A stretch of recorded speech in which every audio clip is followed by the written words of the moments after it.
All right, welcome back into another episode of the Prodigy Sports Podcast. I'm your host, Chris, and on the other line, we have PJ. What's up, man? Happy Cinco de Mayo, man. Yeah, and above PJ in the Zoom box, we have Steve. What's up, man? What's going on, brother? How you doing? And then making his, this is like your fourth time on the pod, right? Yeah, but first football one. Yeah, so first football. You guys know him as Big Sexy. He has all the stats when we're talking basketball. OKC Thunder fan, Dallas Mavericks fan, but he's also a Dallas Cowboys fan, which is the reason we're having him on. Tyler, what's up, man? You guys took my Cinco de Mayo one, but how's it going? I mean, most of the people that listen to this will be past Cinco de Mayo, so it's all good. So that is very true. I hope everyone's having a good one, staying safe. Yeah, All so that fun jazz. So Seis de Mayo when you're listening to this, probably. I don't know. My Spanish. I think I nailed it though. All right, so like I said, we're gonna be talking the NFC East. We're gonna kind of just talk about each team. We did this last year. Steve and I, we really dove into this pretty early last year, but definitely going to be bringing on guest hosts, especially of their actual teams, so that they can, they have that perspective on the specific teams in their division. So starting off, I want to go from worst to first. This entire division, by the way, has had a ton of changes. 3 of the 4 teams had coaching changes. And we're just going to start right there with the Washington Redskins. Last year, they went 3-13. They brought in Ron Rivera as their coach from Carolina, culture changer. Just kind of want to get your opinion on that. Steve, we really liked him as a coach. We actually had rumored him possibly would be a good fit in Dallas. Steve, what do you think of some of Washington's offseason moves so far? I mean, they're kind of doing what they have to do. I don't think they've made fantastic roster moves in free agency. The draft was pretty solid. Anytime you can get the second best player in the draft, obviously under terrible circumstances because you were the second worst team in the league, but it's clearly going to be a 2 or 3 year rebuild in my opinion. Yeah, for sure. PJ, so you're the fantasy guy, the draft guy. What do you think of some of their moves? In our mock draft, you actually traded down and took Jerry Jeudy with the number 6 pick. What do you think of some of their moves? That would have been great for them to get Jeudy. I mean, Chase is going to help them big time, even though in the mock draft I didn't draft him. But I think do you want me to predict where I think they're going to be? You could tease that for a little bit later. I just want to talk a little bit more about just some of their other – because they took 2 wide receivers in the 3rd round, I believe, or in the 3rd and 4th round. Yeah, it's a deep class of wide receivers this year, but there was no receiver that I was really, that's going to change their organization, in my opinion. Yeah. And then Tyler, man, so Trent Williams is now gone. He went to San Fran. What do you think of just, I guess, their other moves that they might have done in general too? Like, do you have any fear for the Cowboys from the Redskins? Not this year. Good mention of the Trent Williams trade. Just the way that that previous regime that Washington handled, not very good. As you can tell, the haul that they got back for Trent Williams. Outside of that, I mean, this draft was so deep that it's hard to really knock most of these teams on having a truly bad draft, save for a few. But this roster is, it's a start over, more or less. You don't have Haskins, who's pretty inaccurate, but has some pretty good growth potential. And with their draft that they just had, I think they've got a good foundation to build on for the time being. So I kind of want to talk about the quarterback position for them for a second. Number 1, did anybody here watch, I think it was called Project 11, the E60 with Alex Smith? Did you guys watch that? No, but I seen the film on his leg. Yeah, I sent you that through IG. I specifically watched it, and if you have the stomach for it, you should really go back and watch it, because it really was not reported on everything that Alex Smith went through. That guy almost died. and they're still under contract, and he's actually going to try to play football again, which I would never do under those circumstances. But if you have time during this quarantine and you're busy and you have the stomach for it, watch the E60. It's on demand. Like if you have Hulu or whatever, you can find it. So, but their quarterback situation, they have Dwayne Haskins. Kyle Allen was just brought in, who had, a mediocre rookie season. There's been rumors, I guess, about Cam Newton. And then I just mentioned Alex Smith wants to come back and possibly try to play quarterback. So of that just group of terribleness, who do we think is going to be the starter there? Steve, what do you think? I think it's going to be Haskins, and like Tim, who had been on previous podcasts, he said that the final 3 or 4 games he wasn't horrible, so there was something to build on. Being his number 1 receiver as his college teammate is also helpful. It's a new regime who has worked with black quarterbacks before. So I know Ron Rivera is high on him, and obviously they showed they're high enough, and they believe in him enough not to draft another quarterback. I think if anything with Alex Smith, he comes back as a clipboard holder and mentor to help the next guy along, and he's just basically going to be there collecting a paycheck, because I can't see him playing on that leg. Yeah, and you haven't even seen the doc. Go ahead, BJ. Yeah, Tyler said, I know that he was inaccurate last year. His percentages weren't great. But is Haskins an inaccurate quarterback? I seem to remember when he came out that was one of the things that he was actually good at was, he was an accurate passer, didn't have any mobility, but would you guys consider him an inaccurate passer, and that you don't think he can improve at all in that area? Well, I know he had a great end to the season, I believe. I think that their schedule was pretty easy though. It was. Yeah, it was an easy end to their schedule, so he did show some improvement.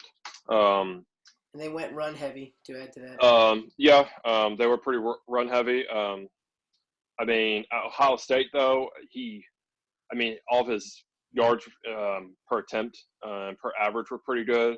His completion percentage was at 70% on Ohio State. So he didn't have a whole lot of accuracy issues coming in, but he also was on a very stacked team. And it was a quick hit offense. Yeah. So being around that many playmakers, it's hard to put up some really good college numbers. So I think this year would be a real big opportunity for him to see if he can build upon the end of that last season.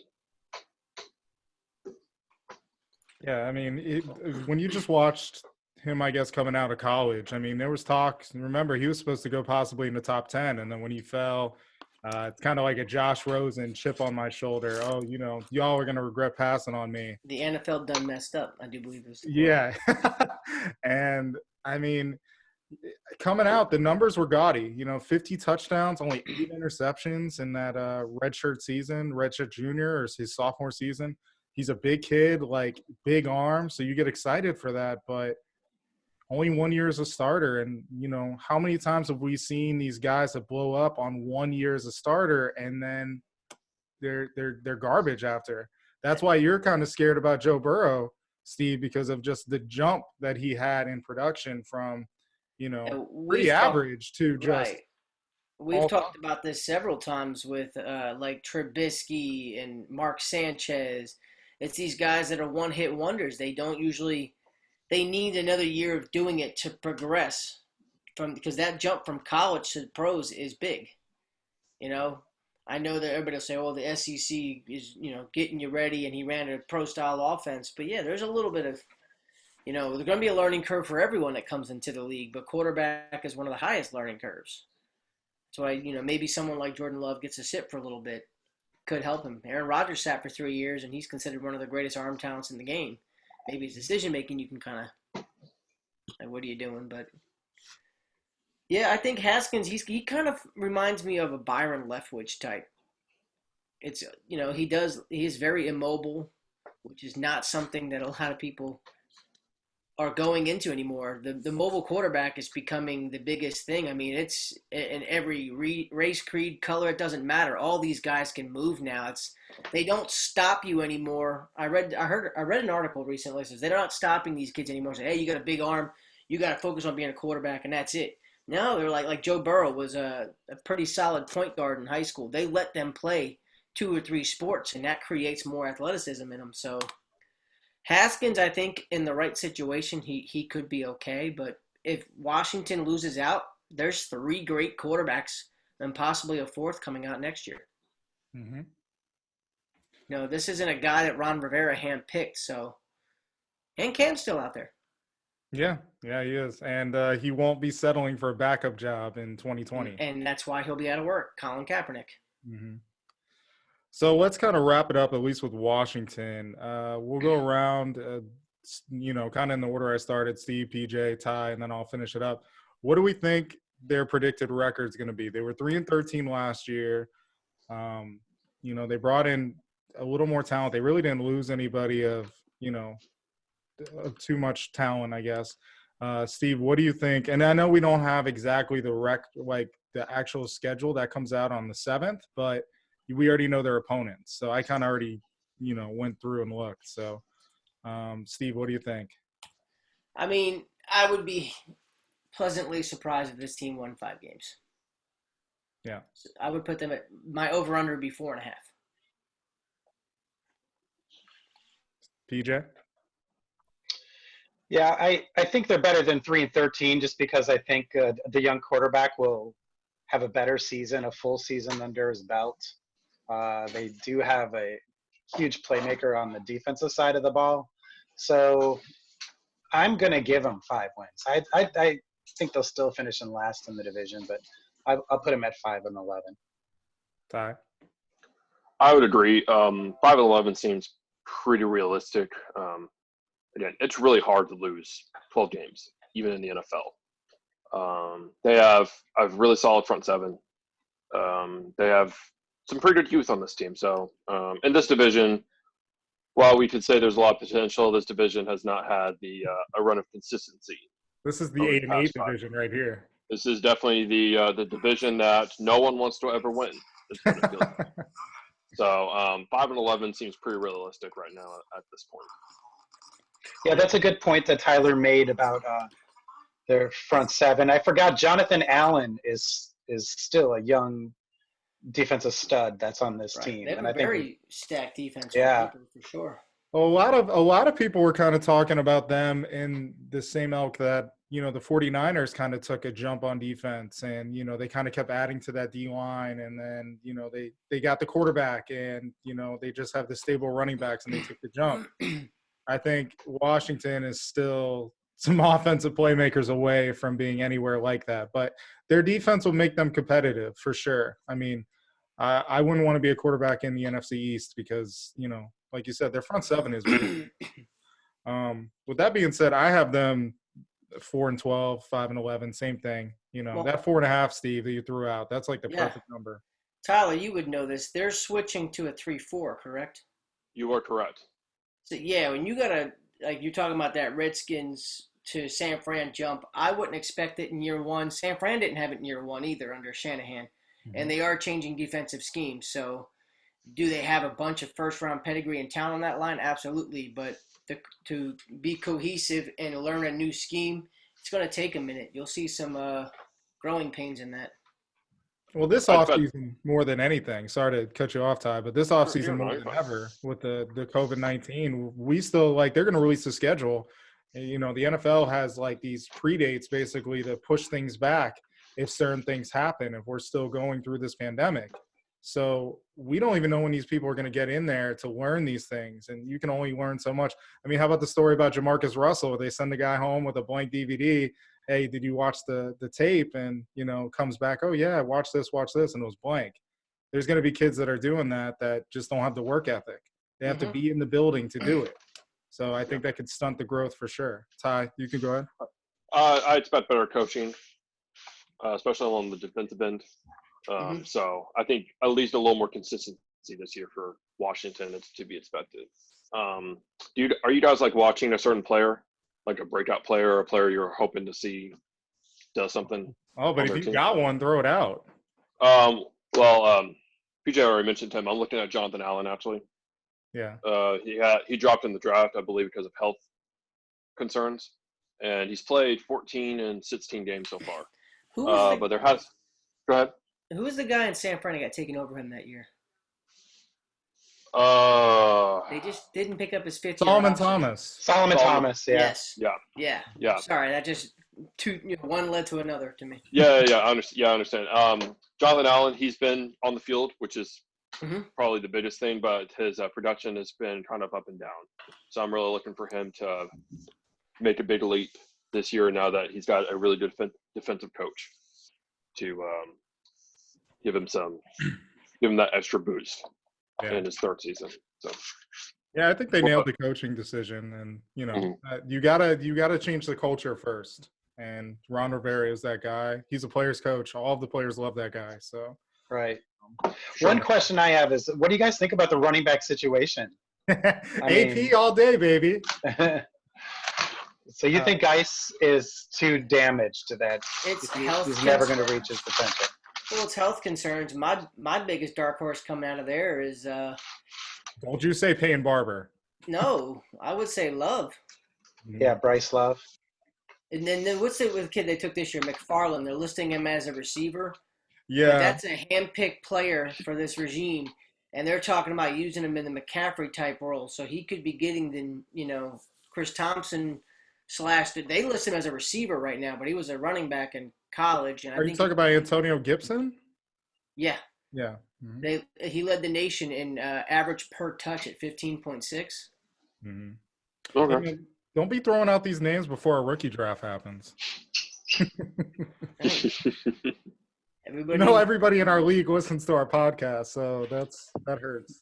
Well, I'll give out some fake news too, so they can jump. Yeah. Thaddeus Moss, all right. Although he could actually, he might have an opportunity. All right, let's keep it moving. The next team on the list, New York Giants. They were 4-12 last year. They also had a coaching change. Brought in Joe Judge from New England and brought in Jason Garrett as the OC. So I want to go right to you, Ty. What do you think of the coaching hire here? You did realize that in our lead, I traded you both of my Giant players, Ingram and Saquon. Oh, I did. That's what tells you. That'll tell you what he thinks. He's not full Adam Gase. Don't do that to me. No.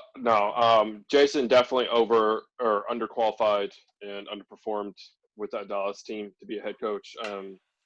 As an offensive coordinator, I hope that he has learned from his experience and he'll bring a little more creativity, because that at least the Giants playmakers have some decent skill. Some skill players, they have some decent playmaking ability. So, I wouldn't be too excited about it if I were them. It's something about the East divisions. In the AFC East, they just constantly are turning over the same coaches over and over and over again. It's just recycled constantly. I mean, they're doing it now. Frank Gore, the little bit of news, he just signed with the New York Jets, the 3rd AFC East team that he's played for in the last 3 years. That's the same thing now, it seems, with the NFC East, kind of turn it over a little bit. Steve, they got some defensive playmakers in free agency. They brought on Bradbury from Carolina and brought in Blake Martinez from Green Bay. What do you think of their defense kind of moving forward? Because they also addressed that in the draft as well. Yeah, at some point they got to stop taking corners in the draft. I think they've done it like 3 years in a row. The secondary will be silent. They still don't have too much edge pressure. So, those guys can only cover for so long. You can't put them out there 6-7 seconds on an island if you can't get any pass rush. Those guys aren't going to look good, and that's why they're going to be out in a couple of years. So for me, Blake Martinez is solid, but he's really just a tackle machine. He doesn't make plays. He's not a playmaking linebacker, in my opinion. Yeah, he's good in IDP leagues for fantasy football. Right, he racks up the tackles. And he's getting up there in age too, right? He's over 30, right? Martinez, I think he's 26. I thought he was older. No, he's young. No, he just He came off was, his he was off that contract. rookie deal. Yeah. Ah, Hey, while I've been we're hearing about him. on the IDP Yeah, tip, 26. Tyler, you can actually thank PJ for our league scoring because that's what I went off of for the sleeper league. Oh. Yeah, So he was yeah. well prepared. For anyone who plays IDPs, the standard scoring is 1.5 for a solo tackle and 0.75 for an assist. We ended up going 2 for a solo tackle and 1 point for an assist. And tackles are already the most Easiest stat to come by. the easiest stat to come by for it, and so we just gave the safer players just about 30% increase to 40% increase in scoring. So I targeted tackles with every one of my picks. Yep. So when PJ was taking defensive linemen in the 3rd and 4th round and linebackers, we were like, what is he doing? Well, come to find out, he just knew the scoring system. Well, you could think, PJ and Toby were in constant conversation, so that's why. They were the only ones taking defense. Toby takes Darius Leonard in the 3rd round. That broke my soul because I was planning on taking him in the 4th. That broke me.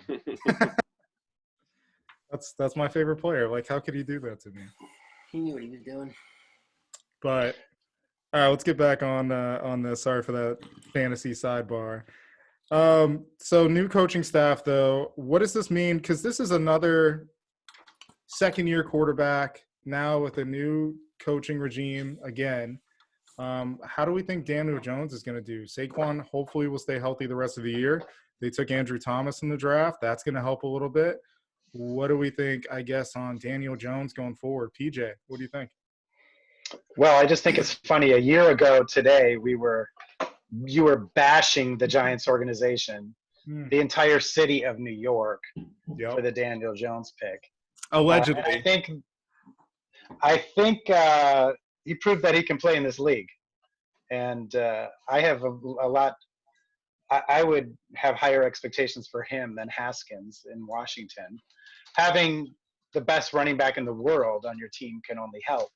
And I believe last year, wasn't Golden Tate suspended the first few games of the season? 4. Mm-hmm. Yeah, so he's gonna get a full season. I expect a good season out of Golden Tate too.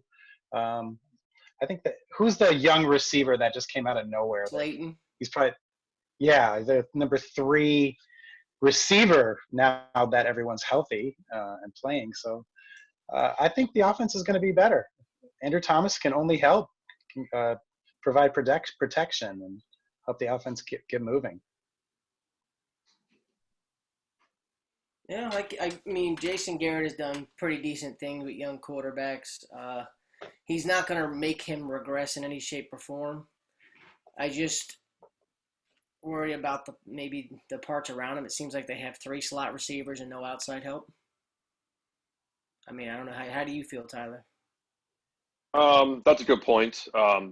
Their draft was definitely for, the trenches. I don't think they took one skill player in their draft, and they had 10 draft picks. Let's look like one.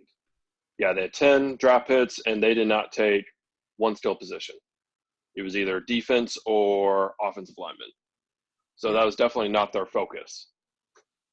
Daniel Jones, I mean, the offensive line, I think the protection rate was 34th in the league. So backups that were playing had better protection rates than what Daniel Jones had last year.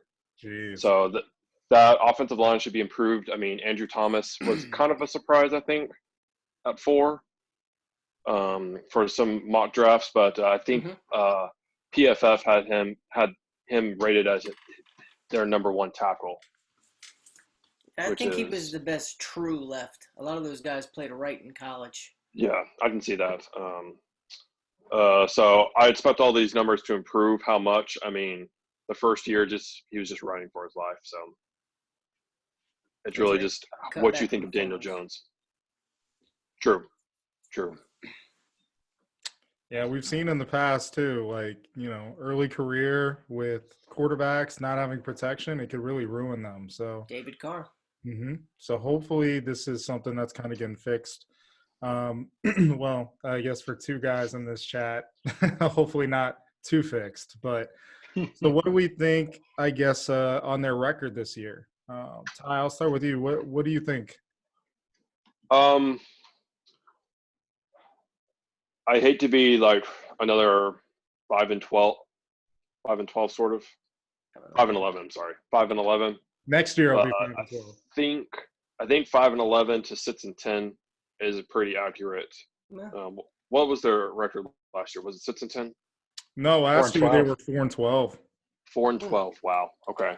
I mean, overall, I think their team is just going to be, again, more consistent because they took no skill position players. So the trenches will be a little better. Defense should be a little better as well. Looks like they were 27th in DVOA, I do believe. Yes.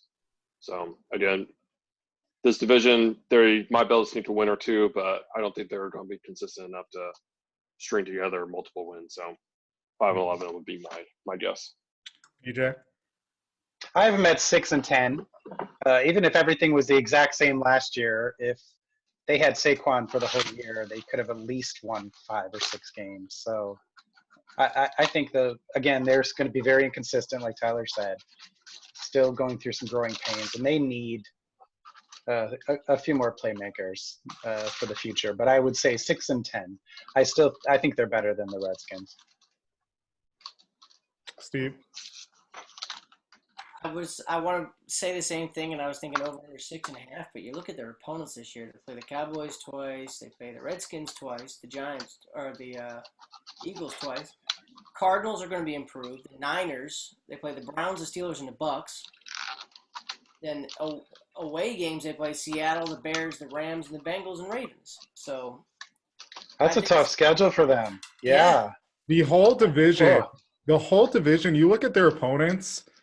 It's tough, man. When we get to the Cowboys and Eagles, their opponents are even a little higher in difficulty there. So, yeah, I would put it over under at 6.5. Oh man, if that's over under. If we're betting, I go under. If it's 6.5, I have them at 6-10. But looking at the record or their opponents, like you said, I mean, it's really hard to find where. If you're just going off of feet for each opponent, I mean, they could easily be 3-13 because you're like, all right, well, I think this team's better, but you have to account for growth, you know? Right. Like the 3 teams you think they could beat, Rams, Bears, Bengals, are all on the road. So Bears and Rams could go either way at that point. Bengals, I think, are going to struggle. Browns and Steelers should be improved. Roethlisberger coming back. The Buccaneers got Tom Brady now. I mean, this could be a sinking ship real quick. Yeah. But they are better than Washington, but does not mean they will finish better than Washington. Yeah. I'd still pick them third in the division, though. So everything's staying the same so far. Let's get to the next team, which is the Dallas Cowboys. Finished yet again 8-8, which looking forward to the next season, not this season, but the next. When there is a 17-game season, it means they cannot go 8-8. So that joke will die forever. Mike McCarthy is the head coach. Ty, I know you have significant feelings on this. This is why I brought you in, and I can't wait for you and Steve to kind of have some banner here. What do you think of your Cowboys offseason, man? I actually want everyone else to go first before I go. Okay, perfect. I want to see what you guys say first. All right, PJ, I'll start with you, then I'll hit me, and then I'll go to Steve, and then we'll go to Ty. So, PJ, what do you think of their offseason so far? Well, I think they've had it. First of all, if they didn't do anything different, I think Amari Cooper was going to be healthy. I think that they had some tough luck last year. I know that they looked awesome to start the season, but then they went in the other direction. Sometimes momentum can be a funny thing. Once the ball starts rolling one way or the other, it can really affect the team. I love getting CeeDee Lamb in the draft, not for fantasy purposes, because now there's just only so much ball to go around. But having a combination of Lamb, Gallup, and a healthy Amari Cooper, who did play last year, but I mean, obviously he was beat up sometimes, and I think if he's completely healthy, he's a game changer. Zeke is Zeke, and on the defensive side of the ball, they got some issues here and there. But I think the Dallas Cowboys will be better than they were last year. All right, so they lost some players. We know they lost Byron Jones, who went to Miami. Robert Quinn surprisingly went to Chicago. Randall Cobb went to be the number 1 receiver in Houston. Jason Witten is in Vegas, which was weird to me. But they brought in some guys too. Gerald McCoy comes in. Clint Dix, he could play. And, the Red Rocket, Andy Dalton's in there, just in case Dak holds out and doesn't, get paid. They still got to re-sign Dak, and actually as this time's going on, and we were kind of talking about it in a different chat, Ty, about how, all these teams are losing money like in the NBA. So you kind of want to sign deals sooner rather than later. So I'm wondering if that's actually starting to affect Dak. Their draft was phenomenal value-wise, especially with the top 2 picks that they got. CeeDee Lamb at number 17, complete steal. Yes. Complete steal. I mean, he was arguably the number 1 receiver. If DeAndre Hopkins doesn't go to Arizona, I fully anticipated him going there. And then, Trevon Diggs falling to them in the 2nd round. He's a guy that probably could have gone in the 1st round. So that's another great value. And they needed corner help. So that was huge. So it's like they're kind of breaking even. They need some internal growth, especially on the defensive side.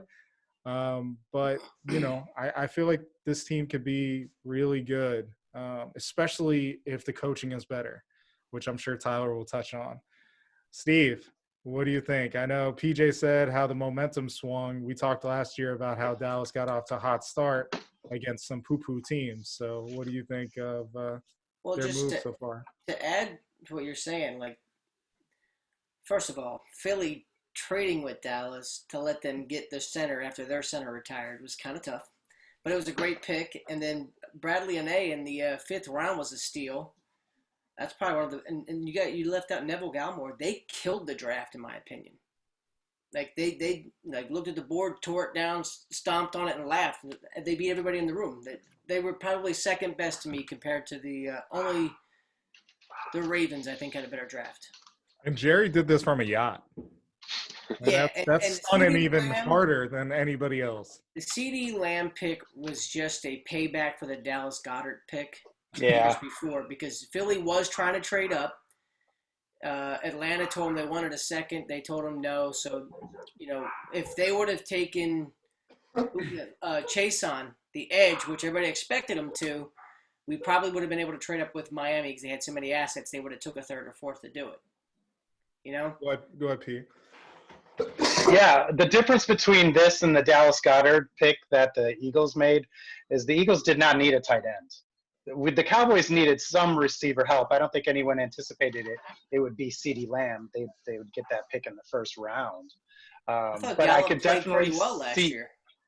Yeah, I could see some payback definitely on the side of Dallas. I thought edge was more of a pressing need than receiver at that time, but CeeDee Lamb falls that far, you have to take him. I mean, I was begging Philly to trade up, and then read stories that we were trying to trade up. But it was definitely like an EA pick.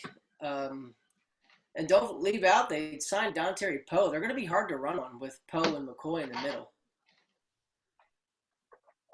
So, I mean, for me, I think they're vastly improved, and it's a threatening team. The only advantage we have is the Dallas has a new coaching scheme coming in.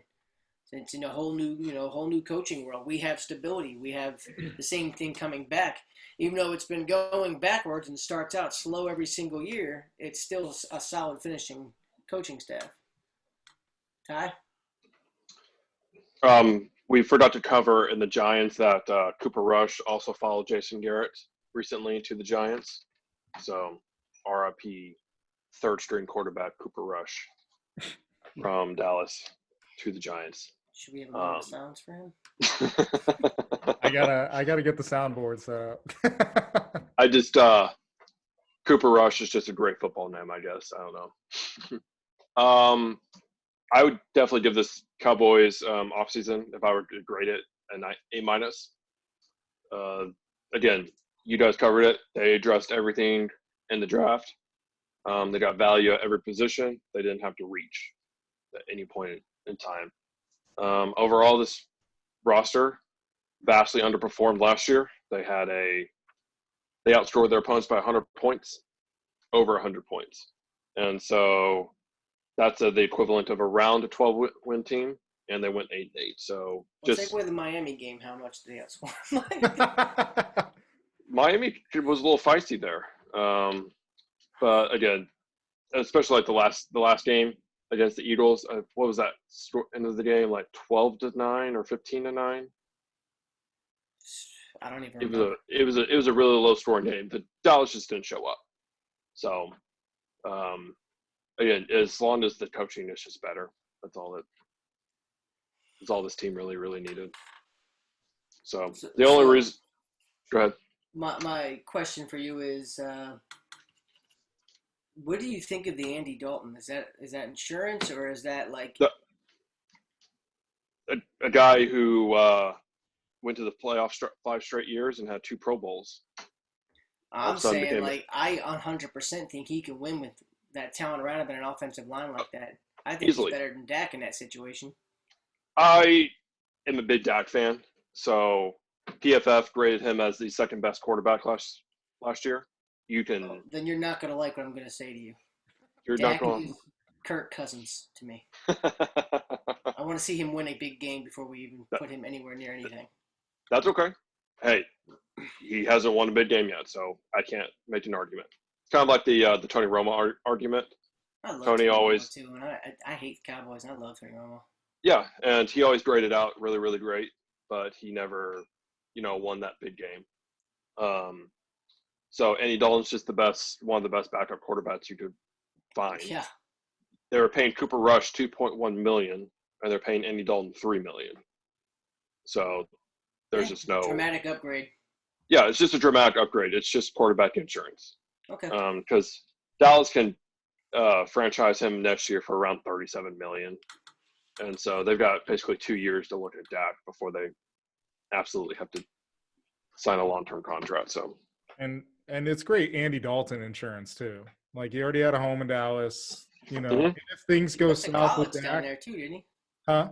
Didn't he go to college in TCU, right? Yeah. TCU. So, Texas it's kind of like if things go south with Dak, Andy Dalton's just kind of there. You know what I mean? Like, it would be just a great – it's kind of like with Jameis. I don't think you miss much of a step. Maybe athletically you might, but definitely Andy Dalton is a very savvy quarterback who can get it done. So, yeah, this is hurting me saying all this. It's okay. Well, it's kind of like I'm pretty high on the Phillip Rivers signing with Indianapolis because Phillip was running for his life in San Diego. They had one of the worst offensive lines. And when you're an old quarterback or a quarterback that just doesn't move around a lot, you're just not going to have that much success. And Phillip would rather go down swinging, so he's going to throw footballs that are way too contested. Uncatchable or just, double or triple coverage that just have low rates of success. So Andy Dalton one was a no-brainer. The only thing this team is missing is kind of funny, a number 1 corner. So the only thing that will haunt this team forever maybe is just that bid Zeke re-sign, and letting Byron Jones walk. That's the one thing that this team's missing. So do you think they overpaid the linebacker? Is it Jalen Smith? Jalen? No. I think he's a great player. I just didn't know if they overpaid him or not. I mean, Jalen's guaranteed 7 this season, and then I believe that's all the guaranteed money we have on this contract. So that's after this easily escapable contract. Yeah, Dallas tends to. Yeah, this is the last season of guaranteed money. Dallas tends to guarantee the first 2 years with a bid signing bonus, and then they play year after year after that. And the Travis Frederick sudden retirement, good for him. He was having some medical issues with Guillain-Barré syndrome. Mm-hmm. So prayers out to him, but that's going to be a big miss as well. So let's kind of talk. So we've kind of been going in order of, everything stayed the same from last year in our predictions to this year. I will start with what my prediction was. Their opponents are real tough. Like we just kind of talked about it. I have it up here. They play the Ravens, Bengals. That's probably a win. Giants twice, Eagles twice, Redskins twice. Browns, they're improved, like you said. Arizona, 49ers. Pittsburgh's going to be better. I think Atlanta will be better. The Rams, Vikings, Seahawks. I mean, it's in Seattle, at Minnesota, at LA.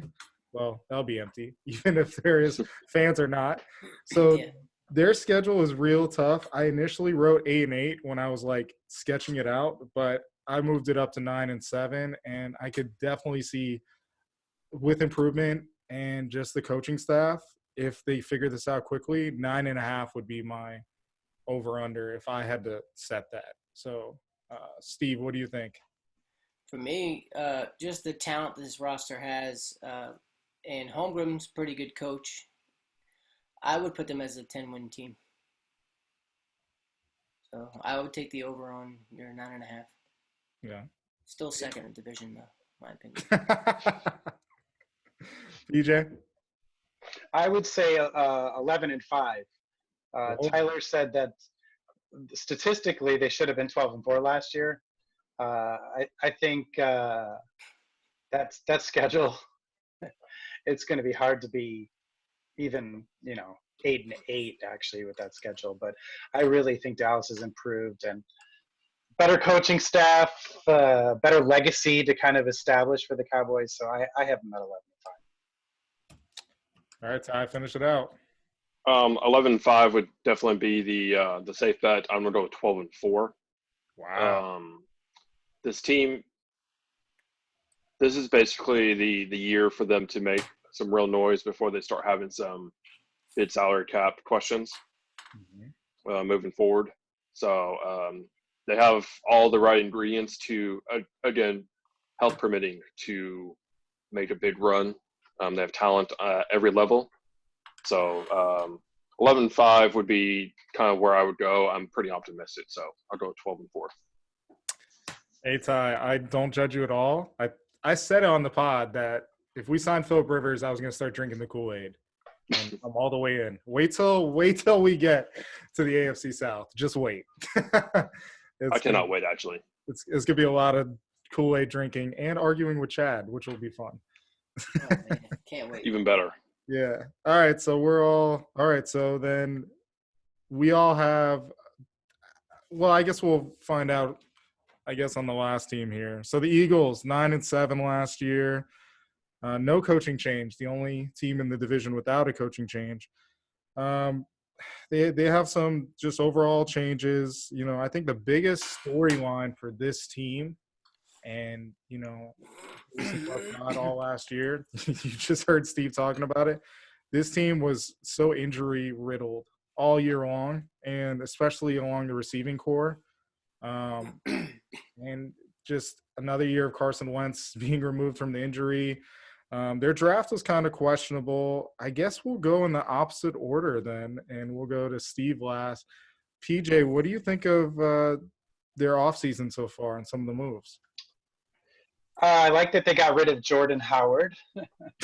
And I think giving I was asking Steve just for fantasy purposes how much he thought Miles Sanders would be used this year. He thinks he'll definitely have more usage. It wasn't until the end of the season he really came on. Turned out to be such an exciting, dynamic back out of the backfield catching balls. Again, the Eagles, this coaching regime will not overuse one particular player, but I think this is a young running back who can definitely do things this coming year. I think healthy Carson Wentz would be good. Any kind of receiver that is able to put on a uniform could be better than what they had last year. Okay. But I wasn't a big fan of their first round pick. I'm interested in to see how Steve feels about Jalen Reagor. Great receiver, but Justin Jefferson was still on the board when they were picking, and I'm really high on that guy. But they're a good team. Great on both sides of the ball. good coaching, a quarterback that has proven that he can do it. A lot of those players, I don't know what the percentage of, but many of them have won a Super Bowl championship with the team. So you can't count them out. Definitely near the top of the division. Ty? Eagles have had a pretty interesting offseason. So I think one of the big questions with them is what they're going to do with Alshon Jeffrey. He's due about 15 this season, and if they were to cut him, he's got about $25 million. That would count as a dead cap, which would be pretty severe For this year? For this year, yeah. Dang. Yeah. This would be that's why he was not traded. I believe this is the last. Let me double check on this real quick. I believe this is his last season of guaranteed money. 2020. Yes, this is his last season of guaranteed money. So, kind of what they do with him and if he comes back and to what capacity is pretty interesting. They brought in a lot of speed. Marquise Goodwin. They'll have Deshaun coming back, and Jalen Reagor is a really fast receiver. I'm a little bit higher on him than, say, UPJ, for instance. Playing TCU, OU plays TCU, and so Jalen Reagor kind of torched us quite a bit. I believe he led the Big 12 with 14 touchdowns last season in college, which is a good sign of playmaking. So outside of that, I mean, I just think that they just overall had a really solid offseason. And so a team that had already a lot of talent just added more talent. I mean, honestly, with Jalen Reagor, like, if he is at Alabama, is it not – can he do pretty much some of the things Henry Ruggs does? He's just not the top end, the straight line speed that Henry Ruggs was. Yeah. But he had better numbers across the board. Especially his sophomore year. His sophomore year was really impressive. His junior year obviously was a little less, but if you just go off his sophomore year numbers, if he had put that up as a junior, nobody would be questioning the pick. Mm-hmm. And if he had someone like Tua throwing to him, who knows, the sky's the limit on that. Exactly. All right, Steve. Well, like I said, I mean, like you guys said, I agree with most of what you're saying. Last year at this time, everybody was talking about how great the receiving core was. Oh, it's probably the best receiving core in the league. Okay, so everybody's back from injury and added yet another receiver. So I don't really see a problem. And you're asking what they're going to do with Alshon. I read today that he's going to have a significant role with the team. Nobody wants him. We can't trade him. So he's going to be forced to play to keep his value. So it's a win-win for both of us for him to play. It gives us our possession receiver. Deshaun's going to stay on the outside. Jalen Reagor has a very similar skill set to Deshaun. Like, he can win the deep ball, but if you watch some of his tape, for a smaller guy, he wins a lot of 50-50 balls. Pretty good run after catch. It's a lot better pick than I thought it was going to be. After, you dive into your picks and you start watching game tape and you start reading more. Like you say, Chris, you drink the Kool-Aid a little more. Mm-hmm. I like it more for next year than this year, unless they play him in the slot. And the reason they took him over Jefferson is because Jefferson played 90% of he ran 90% of his routes out of the slot last year. And they didn't want to get stuck like they did last year with having only a predominantly slot-type receiver. They need guys that can play inside and outside. Arcega-Whiteside was also hurt all year last year. He played through his injuries. So he is the replacement for Alshon. They have a backup for every single receiving position. I really like the kid Wallace they took out of Clemson, the safety. I think if he beats out Rodney McLeod, he can be expendable.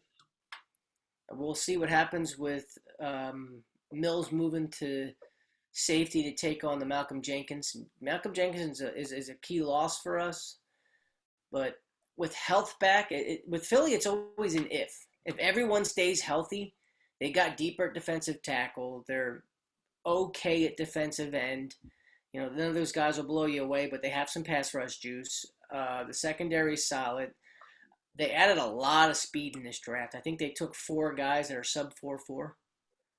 And you're not even talking about the guy from Boise State was the Hightower. It's another guy who's just probably going to play the Marquise Goodwin role, which is going to come in, run rabbits, and just that's all he's going to do, run nines. For me, the team it's probably still the better team in the division. If Carson Wentz can throw for 4,000 yards without having a receiver over 500, let's see what he can do with all this speed now. Because that was the biggest issue last year is they had zero speed when Deshaun went down. The year before Mike Wallace went down, they had no speed. They made sure they added as much speed as they possibly could so they didn't run into that problem where our only speed guy got hurt. So, we'll see.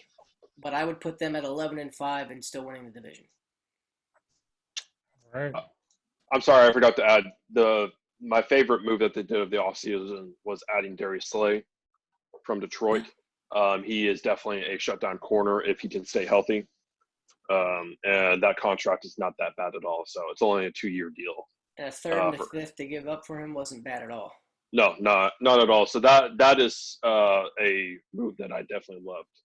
And Sidney Jones on the other side, if you watched him down the stretch the last 3 games, he actually played pretty well. We still have Avonte Maddox in the slot. I think that the defense will be vastly improved, and it's one I would consider taking in fantasy. No arguments there. Lots of speed, man. All right.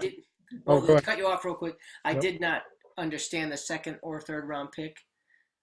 It was, like I said, just more speed. I know Wentz gets hurt a lot. I guess it's Jalen Hurts just in case, and he's on a rookie scale, so you're paying you're saving a lot of money on your backup that way. But if you're in win now mode with your franchise quarterback, you should have taken something that helps you out immediately. I've said what I said. Yeah. So Jalen Hurts, though, I know when it happened, I was texting you. We were both kind of shocked by that. Wentz is fine with it from everything that I've read and some of the stuff I've heard him say. Howie Roseman hit him up before the pick and said, "You have to trust me. Let me have this one, and I'll make sure I get you talent." And that's why they loaded so much on receiver and speed in this draft. Yeah. It's not. I mean, it has potential to be. You don't take a gimmick player for that, but like you said, if you give him a gimmick role in the meantime. And eventually, if this guy has a couple good preseasons, you flip him like a Garoppolo down the road for first or second back later down the road when all these bigger contracts are becoming cuttable and you have to, reload the cupboard. So It's an investment pick. We just don't know what the investment is. All right. Before, I guess, the rest of us give our predictions, I have one in a vacuum question, and this will be interesting. So for some reason, the Cowboys and Eagles, both of you guys' quarterbacks are now up for grabs, okay? You guys each get your option of who you'd rather have for quarterback, Carson Wentz or Dak Prescott. Who would you take if you could have either of them, and why? I'll start with you, PJ, since you have no affiliation. What would be your... Yeah, nobody gets upset with me no matter who I pick, right? There's no wrong answer. It's preference. Right. I would say Carson Wentz just because that year they won the Super Bowl before he went down. I can never picture Dak having that kind of success. But he's been a little injury prone. He had a hard time coming back the next year and lost some receivers last year. So I think Carson Wentz, in my opinion, Dak has been better than I thought he ever would be. I think a lot of teams passed up on him as a quarterback coming out of college. He's been, I think, beyond even what the Cowboys thought he would be. So Dak still, I think they're both great quarterbacks, but I would take Carson. All right, Steve. Rolling with my man Wentz. I remember in that year, the draft, he came out and we traded up. We traded with Miami from 13 to 8 with swapping corners and some other pieces. And we moved from 8 to 2. And me and my brother, both Philadelphia Eagle fans, argued back and forth, Wentz or Goff. I said, I'm not trading up unless I know I'm getting Wentz. I don't want one or the other. And we argued about that back and forth. I said they had to have called the Rams and said, who are you taking? Because we're trying to come up to 2. And I'm a firm believer in Wentz's talent. Like PJ said, that was an MVP season. In fact, I think he probably still should have won the MVP, even being hurt, because he still had some of the best numbers in the league. Not the biggest Dak fan. I don't know, the whole not accepting $33 million and wanting 40, and I don't see it, man.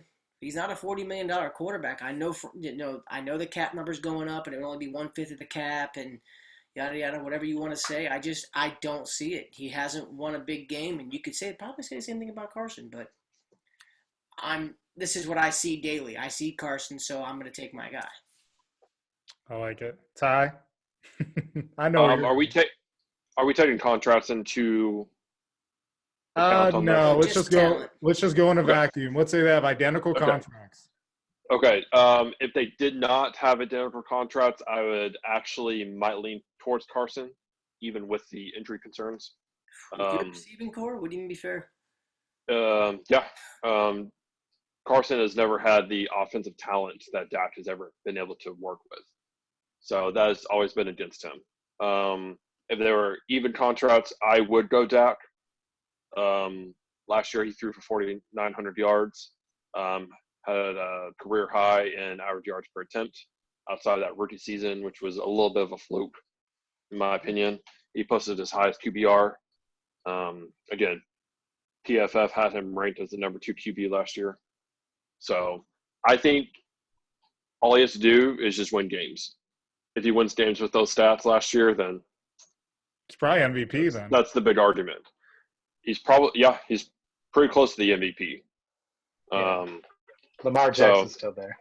Yeah, and the whole contract thing, I understand because the NFL is supposed to be having a renegotiation on their TV deal in 1 to 2 years. And so, and so they're talking like a 25% jump in the cap. So if you go from 200 million to say 250 million, then 40 ain't nothing then. Yeah, 40 is nothing. Now you see why Dallas wants to get it done now, and Dak wants to wait. Yeah, and Dak wants to wait, and so that's why Dak is still holding them a little hostage and still pushing that 40-ish number or so. So it's hard to argue against a man who wants to bet on himself. I mean, how much money has Kirk Cousins made from 2 franchise tags? Was it 3 franchise tags or 2? It was at least 2. 2, and then the $90 million guaranteed contract, and then extending that contract another $60 million. Like, Dak could play on a franchise tag for 2 years and then sign a long-term deal. But listen, no one's made more money than Sam Bradford. He was the last one. He was the last one to get that non-rookie scale deal. Plus, he signed several other big contracts. I mean, when he actually played, he was solid. But when he actually played, yeah. And just to finish it out, my preference for quarterback. I've been hanging out with Steve too much. I really we're so close. I love Carson Wentz now. I took him in the Dynasty Startup League we just did. I think I took him too early because I was drinking that Kool-Aid. But I'm definitely on Team Carson. But I like Dak too. Like I knew who you were trading up for when you traded with Jason, Tyler. I was like, I know he's going to go get Dak right now. So I respect that.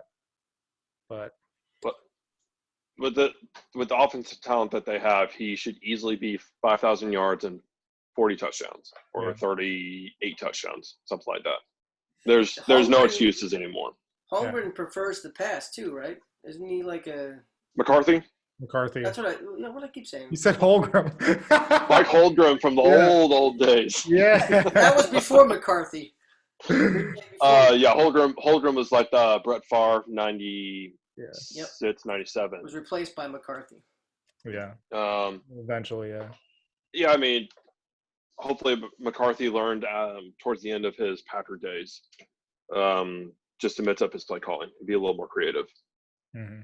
So again, he's like a 60-40 guy.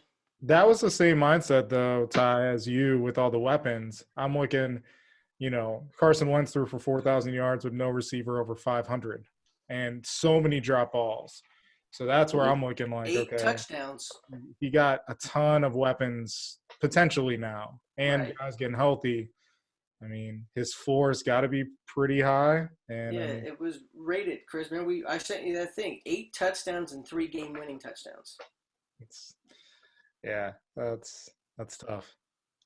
Yeah. So, but hey, you still made the playoffs. You know, you have that. Dallas.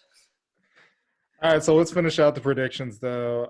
I actually have this team at 10-6, but the same thing. Like, I have their schedule pulled up. I mean, it's pretty much identical. Swap out. They play at Green Bay. They play at home for Seattle, at home for the Ravens, at home for the Saints. So they play the Saints as well and the Niners. But all of those games are at home. So that's big for the schedule. It's good to have those games at home than on the road. But I have them at 10-6. PJ, what did you have as their record? 10-5-1. They're gonna tie with the Ravens. Wow. Philadelphia and Baltimore, those guys, they're pretty close. There's a little rivalry there. Even though they're both birds. Yeah, conference. makes sense. All right, Ty, finish this out, man. I have them at 11-5. If you did say 12-4, I would not be shocked in the slightest. Just health permitting with them. Yeah, this has been a pretty civil NFC East conversation. It's like we all like each other, so it's too hard to just hate on each other. Well, with Dallas fans, there's either, for lack of a better term, the dickheads or the realist. Or the realist. I was going to say jackass, but yeah. Yep. I didn't know exactly what it's the same thing with Philly. You got me, who's a realist Philly fan, or you got the guy who'll throw snowballs at Santa Claus. Throw batteries at Terry Bradshaw. Wait, it wasn't one guy, right? Didn't a whole bunch of fans throw? Yeah, they all threw snowballs at Santa Claus, didn't they? They cheered while Michael Irvin got hurt. Philly fans are cutthroat. They boo their own quarterback. They don't care. Mm-hmm. Succeed or leave. That's their philosophy. Mm-hmm. Yep. I mean, I think that's why we always fit so well. Ty, that's why me and you have really connected, because that's just how you are. You're just like Steve, and so that's why it's funny that you guys like opposite teams. But hey, it doesn't matter. I'm okay to admit if we suck, and I'm okay to admit if we're good. It's not rocket science. That's why when we got to Tyler back on for New England, we do the AFC East. Because I want to pick apart New England. It's their time. Yeah. As a closet Dolphins fan, too. As a closet Dolphins fan, I've been waiting for this. They're doing it on purpose too. Look at their free agent moves. Look at their draft. I'm telling you, man. You mean their lack of everything? Yeah. Right. Well, they have no money either. Yeah. Well, that's true. Because they couldn't afford to keep them. Mm-hmm. Fourth, great. We'll take it.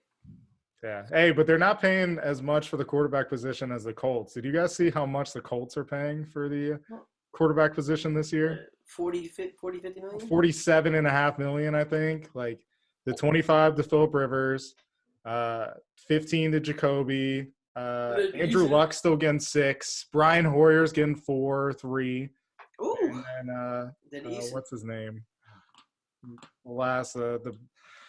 The fourth quarterback is slipping my mind right now, but Chad Kelly, he's also making like 2. So it's a lot of money in quarterbacks right there. I'm hoping you get one of them right. Yeah. Phillip 25, Jacoby. Oh, Eason too. Sorry. Yeah, I forgot Eason. Yeah. Boy, but did you guys have like 90 million in cap space or something? Oh yeah. We had like the second most besides Miami, but yeah, you still have $25 million in cap space. You're just fine. Yeah. Come on down, Clowney. Might as well for 1 year, something like that. Might as well. Play Houston twice. Huh? You get to play Houston twice if he doesn't. You're right? Yeah, that'd be pretty big. So, all right, this was fun, guys. Ty, thanks for coming on for the preview, man. Yes, sir. Of course. I love it. Appreciate you. Yeah. Coming up at the end of this week, for anybody listening, I'm actually interviewing a friend of mine from middle school who now plays professional basketball in Germany and has played in Russia as well. His name's Chris Carter, really nice, humble guy. Doing that interview on Thursday. He's going to tell us, like, the process of becoming a professional basketball player that isn't like, the dream NBA scenarios. So if you guys care to listen, make sure you hop on for that. That'll be up on Friday. Sure. So, but that's all I got, guys. So we'll be doing more previews next week. Also, it's our 100th episode is coming up the following week. So we'll have to do a fun show for that. Ty, if you're free one night and you just want to, shoot the what, you can hop on with us for that. Oh, yeah, for sure. All right. All right, boys. I will talk to you guys soon. All right. Peace. All right. Later.